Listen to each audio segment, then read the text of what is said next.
Ola a todas e a todos, benvidas e benvidos ao noso podcast escolar. Neste episodio especial imos falar do Día das Letras Galegas 2025, unha data moi importante para a nosa cultura e para a nosa lingua. Para iso, temos hoxe connosco unha persoa que coñecemos ben e que sempre nos anima a falar galego con orgullo. O noso querido profesor de lingua galega, Heitor Mera.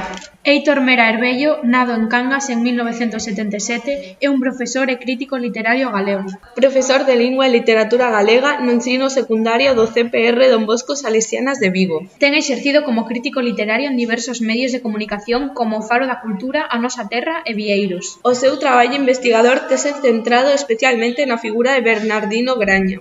Boas, profe, para comezar, como vive vostede cada ano o Día das Letras Galegas? É un día especial tamén para o profesorado? Sí, claro, é un día especial e tamén che digo, especial relativamente no sentido de que depende a quen lle dediquen, pois un ten máis filias ou menos con respecto ao persoeiro que se manasea. No meu caso, a máis, o feito de traballar neses autores ano a ano para, desenvolver material divulgativo, material didáctico ou demais, bastante.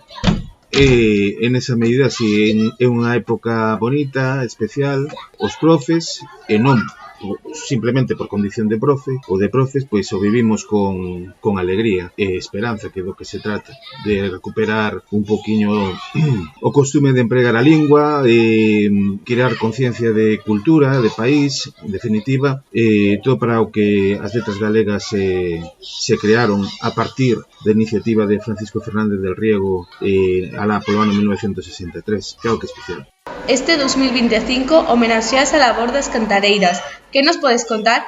Que che parece que se lles dedique este ano o día? Que é lugar común falar do especial que é o Día das Letras cando se lle dedica a calquera persoeiro, non? Calquera escritora ou calquera escritor. No caso das cantareiras, eu creo que a importancia das letras galegas e da homenaxe, polo tanto, da visualización e da valorización delas, é o feito de que estamos falando de literatura popular. Literatura popular, por un lado, a calidade desas letras, desa poesía inherente a esta acción, non? E, por outro lado, a musicoloxía, que non sei se fala moito ou non deste apartado, pero a música e a literatura no ámbito, nomeadamente da poesía, están íntimamente vencelladas. Eu teño clarísimo, non? É dicir, non son moi partidario do versolibrismo super postmoderno de la muerte, cando en realidade poesía e música son todo un. Iso por un lado. Por outro lado, máis alá da cultura libresca,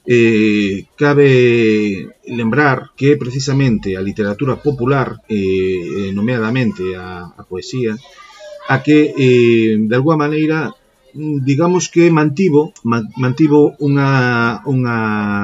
unha vida para a lingua, para a nosa literatura, para a nosa cultura durante moitos séculos.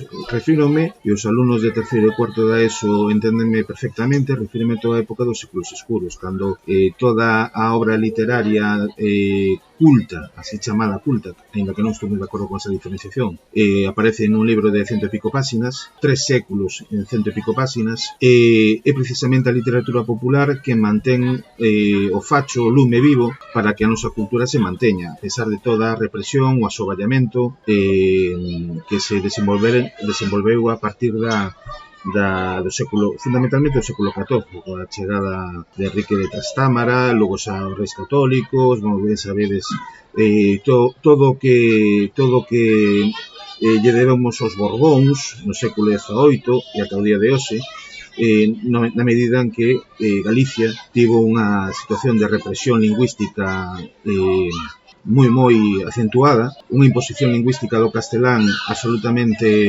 fora do que era o natural desenvolvemento cultural lingüístico de Galicia, e que, perante toda esa ese contexto tan negativo para a nosa sociedade, pois aí está a literatura popular. Entón, claro, xa digo, especial, porque es moi guapito, é moi guapita la escritora e el escritor, no. É especial porque, no caso da literatura popular, desde o punto de vista literario, desde o punto de vista cultural, mantiveron a dignidade de todo un país. Cando falas co alumnado, que percepción notas que temos sobre o galego? Crees que o falamos abondo ou aínda temos moito camiño por facer?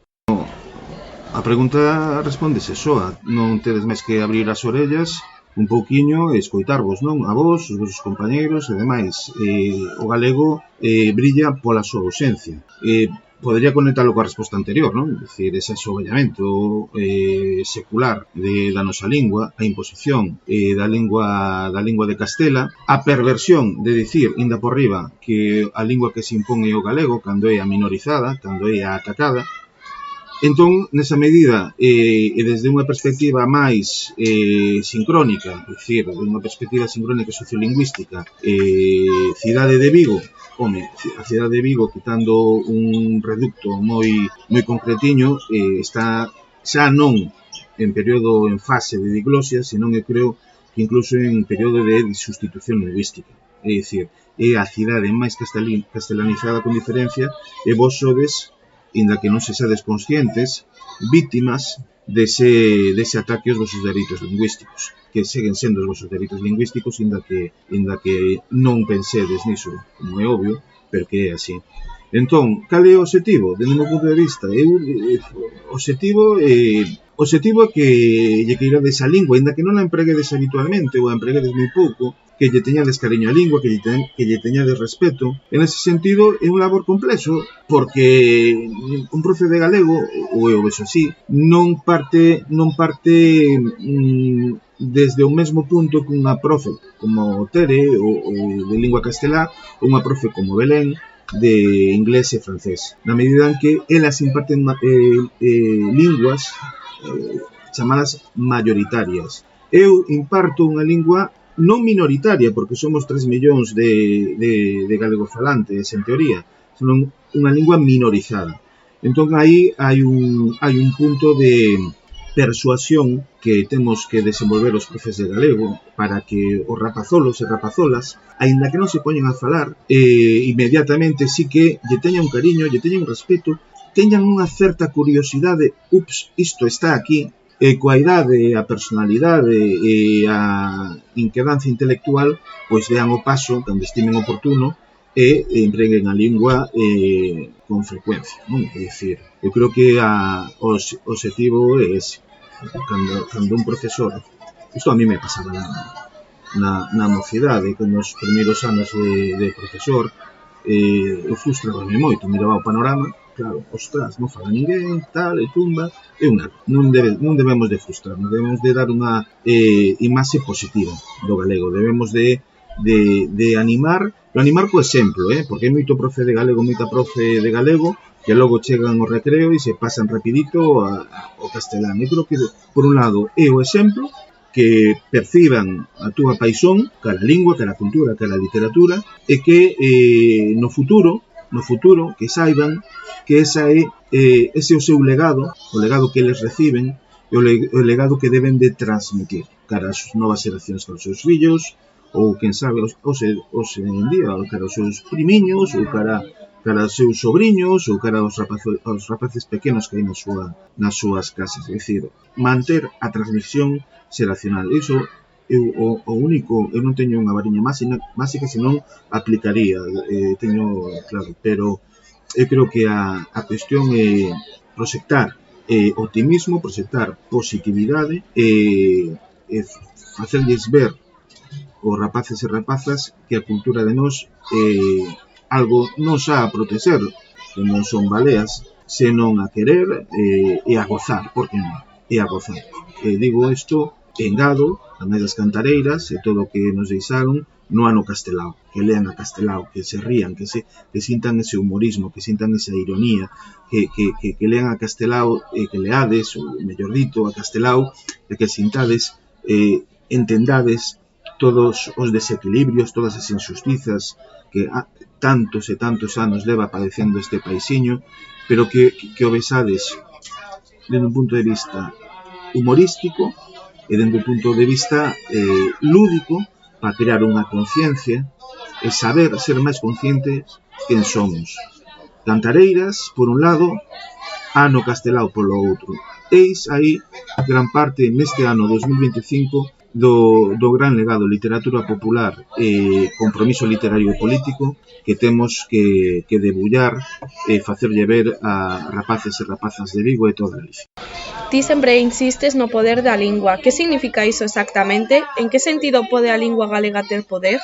As linguas son, o poder que teñen son iguais. Non hai unha lingua maior nin peor. Eso, desde un punto de vista científico, hai que partir desta, non? Pero no momento que o galego é a nosa lingua, ten un poder de identidade, de sermos galegos por obra e gracia do idioma, como dicía, repito, o noso queridísimo Castelao, non? Por certo, xunto a Rosalía de Castro, os dous persoeiros que están máis presentes na memoria popular a día de hoxe. Entón, o poder está na identidade, o poder está no estético, o poder está no sentirte parte dun pobo. Nós temos unha lingua riquísima, lingua de reis, é dicir, no século XIII, sempre lle digo isto aos meus alumnos, vos o lembraredes, un monarca como Afonso X Sabio, que foi o que implantou todo unha serie de legislación para beneficiar o castelán, ben, pois cando quiso optar a ser o que se chamaba emperador dos romaos, non? O emperador un poquinho de toda Romania, de toda Europa, e tiña que convencer o Papa, que era quen determinaba quen era o monarca que desenvolvería ese cargo, pois para convencelo compuxo ou fixo compoñer, dirixiu un macroproxecto como son as cantigas de Santa María. As cantigas de Santa María que conservamos 4 códices, algún deles é chamado Códice Rico, polas ilustracións e pola cantidade de narracións marianas que aí atopamos, de milagres, é que ese foi a xoia, ese foi o agasallo co que Afonso X Sabio quiso convencer o Papa Gregorio X. Cuarto. Mirade por onde en lingua galega. É dicir, o prestixio da lingua galega naquela época, sobre todo no ámbito da lírica, era brutal, non só en Galicia ou na península, sino en toda Europa. En esa medida, non é por darnos a maiores de nada, nin, por supostísimo, menos que a ninguén. Non nos temos por menos que a ninguén. Pero este tipo de exemplos danos unha idea de como as linguas son, de alguma maneira, vítimas ou beneficiarias do contexto histórico que lle tocou. Temos o galego, acabo de explicalo, ou temos o inglés, que no seu momento era unha lingua de campesiños, e hoxe en día é lingua franca. Non é lingua mayoritaria, é lingua franca de comercio, de cultura, lingua franca no ámbito científico, cando xa digo, era o peoriño do peoriño alá no século X, século XI. Co cal, non pensemos tanto en unha lingua mejor, lingua peor, estupideces destas características, porque as linguas non teñen culpa. As linguas son vítimas ou beneficiadas dos feitos históricos que isto tocou vivir.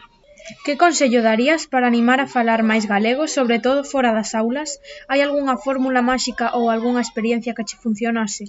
Recomendaría que os rapazolos e rapazolas visitasen aldeas, visitasen zonas nos que haxa máis galego falantes. Por exemplo, unha excursión posible sería ir a Burela, poño por caso, Costa da Morte, e ali facer un campamento no que vos relacionárades con rapaces da zona que si falan galego. Eu creo que sería unha boa maneira de que percibirades como a mocidade que viste como a vos, que ten os mesmos gustos que a vos, escoitan a música que escoitades vos, gustanlle os actores e actrices series que vos gustan a vos, ten as mesmas inquedanzas que vos, enamoraríades deles e de vos, é dicir, todo o que a adolescencia conleva, pois ben, en galego.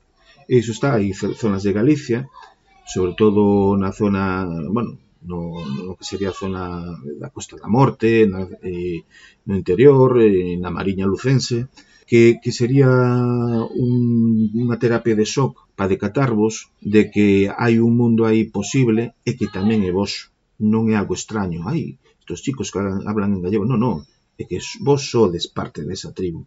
O que realmente me gustaría facer. O que vos proporía a vos individualmente como grupos, visitar estas zonas, facer amizades ali e imbuirvos en todo ese ambiente galego falante. Poderías contar o que che pasou coa túa tese doutoral? Queremos escoitar a túa loita por a presentación do teu traballo en galego. Se empezo con isto, madre mía. A ver, eu agora con perspectiva, non? Realmente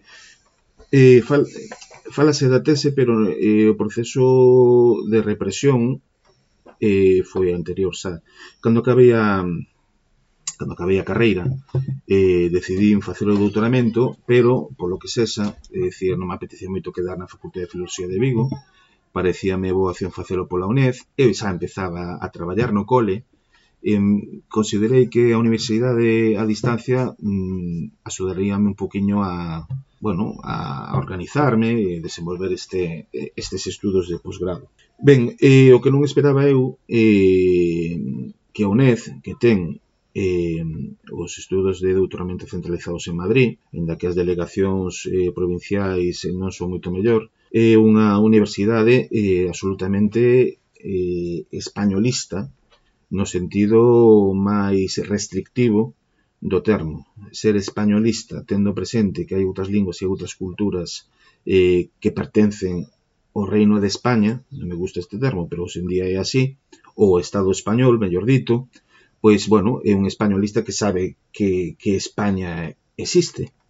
Pero hai españolistas que consideran que a España ideal non pasa dos límites municipais de Valladolid. Entón, ou de Madrid. Entón, eu atopeime con este tipo de tropa, non? En Madrid, é dicir, fixen uns cursos de doutoramento. Aí xa tiven algunha chiscadela, porque precisamente nun traballo sobre as cantigas de Afonso X, un profesor, un estudo codicolóxico, un estudo dos códices, é dicir, un estudo absolutamente formal, o tipo me puso nos comentarios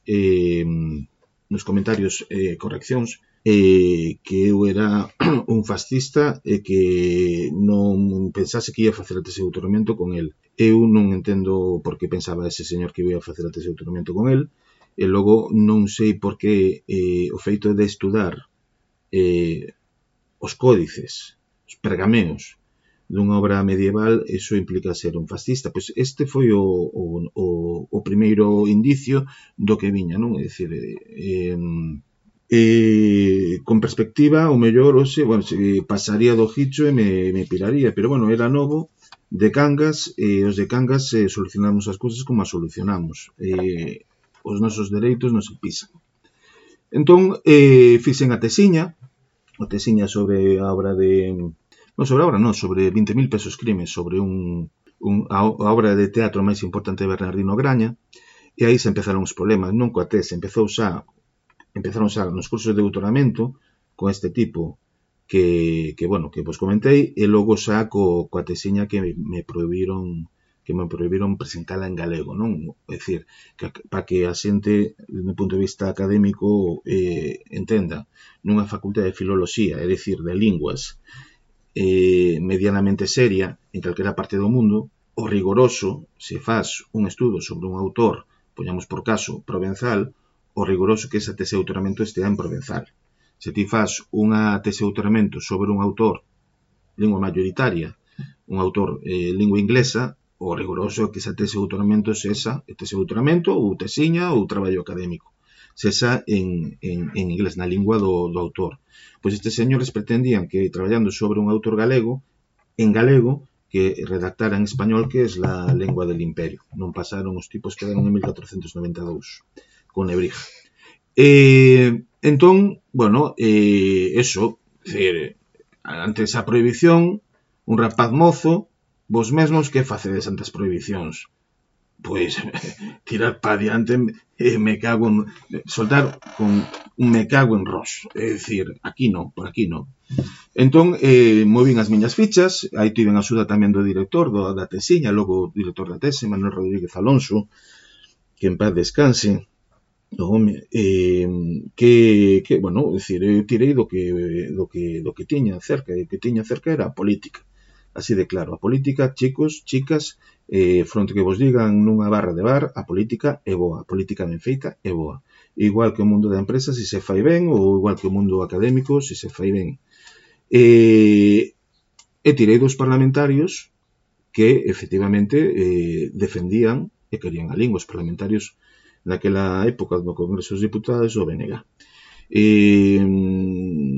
Foi curioso, porque foi tocar a política, despois de estar corneando ali cos administrativos e toda a pesca aí da UNED, esa tesiña se pa diante. Entón, creouse un precedente de non poder presentar a tesiña a casi poñer pinchitos a UNED.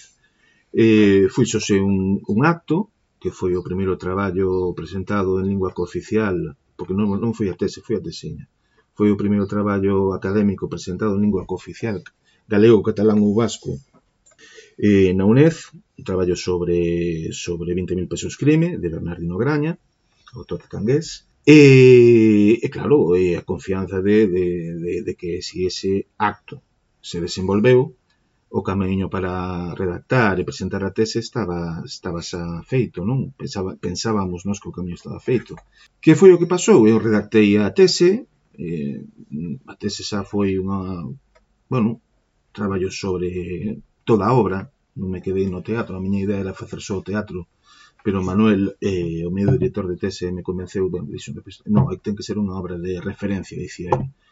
E se nos fomos a unha tese un pouco extraña, porque o normal é que as teses de doutoramento toquen temas máis específicos. Esta tese tamén, polo contexto, igual foi un pouco máis contextual, do punto de vista de investigador.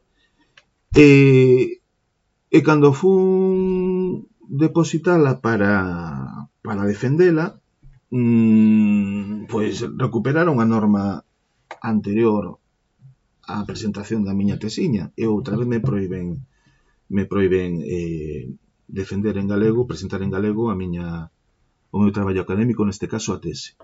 Que fixen eu? O que vos digo sempre, non? É dicir, somos mozos e nos proíben cousas. Avante toda, proa, hai que meterlle proa. Outra vez, os tipos me decían que tiña que traducir a castelán, bueno, en fin, outra vez. De que tirei, así de claro, da política. E neste caso do Congreso dos Diputados e do Parlamento de Galicia. Ainda que non o trataron como tema persoal, tratouse como tema que afectaba a todos os galegos, porque isto é deste documento.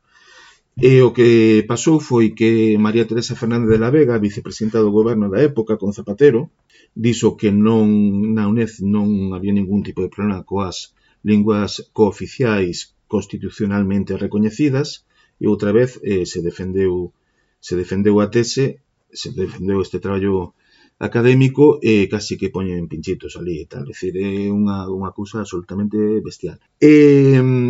E ollo, porque digo o que dicen antes de que era unha cuestión colectiva, é porque realmente eu non estaba defendendo os intereses de Heitor Mera, é dicir, si é certo que esa forza salitrosa da mocidade me levou a ir para adiante, nese sentido, a romper, e máis, os amigos ao meu redor, profesores xa con trayectoria, con experiencia, me dicían, bueno, presenta en galego, importante que sexas doutor, etcétera, etcétera.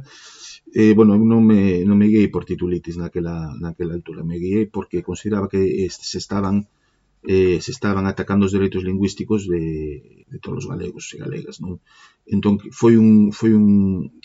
con perspectiva, foi un acto colectivo, dende un individuo, ou uns individuos, neste caso Manuel Rodríguez Alonso máis eu, se defenderon os dereitos de Galicia. Entón, a mí me preguntaban naquela altura se era unha cuestión política, se era unha cuestión académica, si non sei que, esas típicas preguntas de xornalista que, bueno, en fin, porque terá que facelas. Era todo iso, claro que era todo iso, era académico, foi político, insisto, no poder da política ben feita, pero con perspectiva dos anos foi cuestión de actitude. Eu creo que foi cuestión de actitude. É dicir, eu teño moi claro, pero moi claro, que no pouquiño que dependa de min, Galicia non se pisa. Eso foi todo, así de simple. Todo este rollo que vos acabo de soltar para dicirvos isto, que do pouquiño que dependa de min, Galicia non se pisa. Iso foi un pouco o trasecto que se percorreu naquela altura, que habería moitísimo que contar, non vos vou aburrir. Creo que xa falei abondo deste tema, que en definitiva do que se trata alumnos e alumnas de Cole Don Bosco é querer o teu, é querer a lingua, querer a cultura, querer a túa xente, amar, é importante na vida é amar, e co amor así de claro, que esa filosofía, o resumo da miña filosofía vital, co amor se consiguen as cousas. E para rematar, se tivese que decir unha mensaxe breve ao alumnado sobre o galego, como peche deste podcast, cal sería? Pois nada, dadeche duro, avante forza, é dicir, sede curiosos, sede conscientes do que tedes entre mans, disfrutade da vosa lingua, porque o tesouro máis grande que podemos ter como pobo, como colectivo. Moitas grazas, profe. E xa sabedes, Radio Bosco, enténdevos, escoitavos e divírtevos. Deixámosvos bailando, queridos ointes, coas nosas cantareiras modernas. A nosa lingua mola.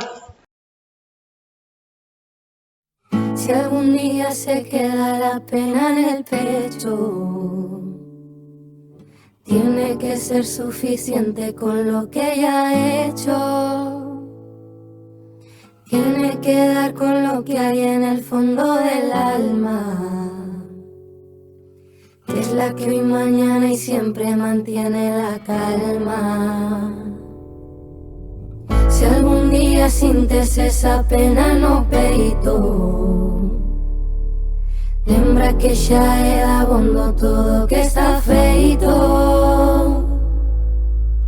Ten que dar co que medra no fondo da alma, e a que hoxe mañana sempre ten a calma. No está aquí mamá, no está aquí, no está aquí mamá. Solita estoy yo, solita estoy yo, solita estoy yo. No está aquí mamá, no está aquí, no está aquí mamá, no está aquí, no está aquí mamá. Solita estoy yo, solita estoy yo, solita estoy yo. No está aquí mamá, no está aquí, no está aquí mamá, no está aquí, no está aquí mamá. Solita estoy yo, solita estoy yo, solita estoy yo. No está aquí mamá, no está aquí mamá, está aquí, no está aquí mamá. Solita estoy yo, solita estoy yo, solita estoy yo. No está aquí mamá, canta para cuando yo no esté.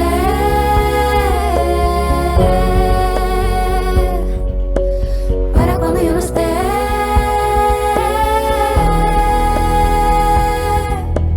Para cuando yo no esté, póngame una vela siempre. Ocúpate de que no olviden que me tengan en la mente. Para cuando yo no esté, póngame una vela siempre. Ocúpate de que no olviden que me tengan en la mente. Para cuando yo no esté, póngame una vela siempre. Ocúpate de que no olviden que me tengan en la mente. Para cuando yo no esté, póngame una vela siempre. Ocúpate de que no olviden que me tengan en la mente. Ocúpate de que no olviden que me tengan en la mente. Ocúpate de que no olviden que me tengan en la mente. Si algún día sientes esa pena no peito, lembra que xa é dabondo todo que está feito. Ten que dar co que medra no fondo da alma, e a que hoxe mañán e sempre ten a calma.